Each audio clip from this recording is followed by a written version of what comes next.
So guys, for the first step, you want to go to the link which will be down below in the description to download the Realtek audio driver. And now once we're on this, we're going to scroll down. There's going to be two downloads, one for 64-bit and one for 32-bit. To know which one you need, you want to go to search and type in system information. Click on it. It's now going to be telling you right here, next to system type. For me, I'm on x64, so I'm going to get the x64 download. If your one says x32 or x86, you want to get the other download. For me, I'm on 64, so I'm going to get this one right here. I'm going to click on download. I'm now going to scroll down. I'm going to agree to the terms and then select download this file. I'm now going to fill in the captcha that comes up. And it's now starting the download. Wait for this to load.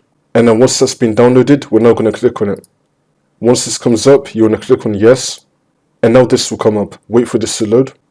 It's now going to start preparing the setup. We should now be on this screen.